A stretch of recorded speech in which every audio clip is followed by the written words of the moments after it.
এই কেমন আছেন আপনি? ভালো আছেন আপনারা? এই কেমন আছেন আপনারা? তো আমাকে ভোট দিয়েছেন।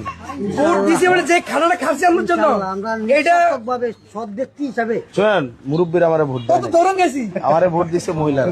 ইনশাআল্লাহ সবাই যে দৌড়ানি গাইছি ভাই সবাই দেয় নাই, মহিলারা ভোট দিচ্ছে, আন্টিরা ভোট দিচ্ছে। আমরা দিছে তো ইনশাআল্লাহ। ওইখানে 2 নং ওয়ার্ডে আমি ক্যান্ডিডেট ছিলাম, আমরা জন্য বহুত খাচ্ছি। আর আন্টি, আমি সময় নষ্ট করবো না। আপনি একটা দোকান দেওয়ার কথা ছিল না? আপনি 1.5 লাখ টাকা করে একটা দোকান দিতে পারবেন না?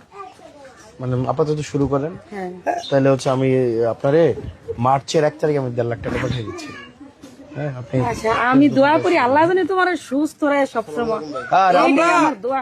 ওই আমি আমরার জন্য আমরা মনে মনে কাঁদছি, কি কমু যে আপনার আমি পেছনে কতগুলো একদিন লোক লাগছে। কইছিলাম যে আমার পুতে মরার 3-4 দিন পরে হাসপাতাল করলে আমার কাছে আইছে, হাসপাতাল করলেই আমার 7 দিন।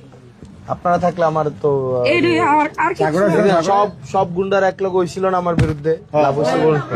আমরা বিরুদ্ধে হইছে, আমরা তো গর্বারি পুরো টাক পাচ্ছি। সারাদিন এক পায়ে দাঁড়ায় ছিলাম ভোট কেন্দ্রে। আর এই 2 নং ওয়ার্ডটা এমন কোনো গণ নাই যে আমি গেছি না। সমস্যা আন্টি। আল্লাহ তাআলা সহায়তা ওই করবে। একজন ভাই, মানে আমাদের একজন ভাই, বড় ভাই, তো উনি হচ্ছে টাকাটা আমাকে দিছে, বলছে তুমি তোমার দিও। তা আমি হচ্ছে মার্চের 1 তারিখের মধ্যে আপনাকে